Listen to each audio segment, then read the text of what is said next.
So guys, gumawa pala ako ng kulungan ng manok.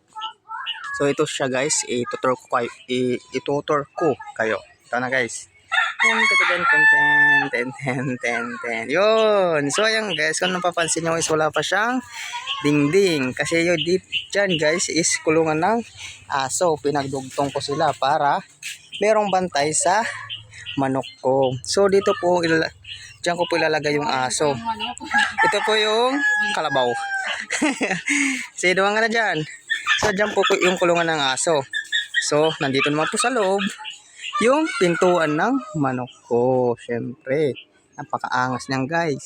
So papasok po tayo ngayon, ituturo ko kayo. So ayan guys, pag ginanyan siya, hindi nyo po siya mabubuksan. Hanggang hindi nyo po pinipindit to. Piyong ka! Hindi, kailangan nyo lang po siya ni ganyan.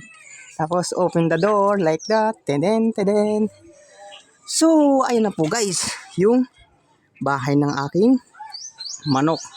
Kung mapapansin nyo guys, yung bubong niya is, ayan po, sako lang po yan na aking hinati para lumapad po. So, yung mga, ayan na mga parang mga tali is paputulin ko pa yan para hindi pangit tignan. And guys, ayan po, kung pansin nyo guys, napakalawak nyo dyan, napakalawak. So guys, tignan nyo guys. Meron din po kasi akong babaeng manok. Dito ko po siya paiitlogin. Ayan guys. Diyan ko po siya paiitlogin dyan. Ayan, dyan ko siya paiitlogin. Dyan. Ayan. Napakalawak niyan guys. So lalabas ulit tayo. Bago tayo lumabas is, nandito muna tayo sa kulungan ng aso. Ayan guys, napakaangas. Sarado natin yan. Oh, napakaangas yan guys. Ayan. So ito po yung side niya. Right side. Ayan po guys. Pasensya na guys kung napakakalat kasi ngayon ako natapos, so hindi pa ako nakapaglinis. So ayan, yan po yung right side niya. Ayan po. So ito naman po yung likod niya. Ayan. So ayan guys, yung bubong natin guys. Ayan po, yung bubong natin, plastic po siya. Yung ilalim is sako, yung ibabaw naman po is plastic. Kasi para kahit umulan, hindi po mababasa yung mga manok natin. Kasi meron ng harang na sako, may plastic pa. Napakaangas mo guys, good quality.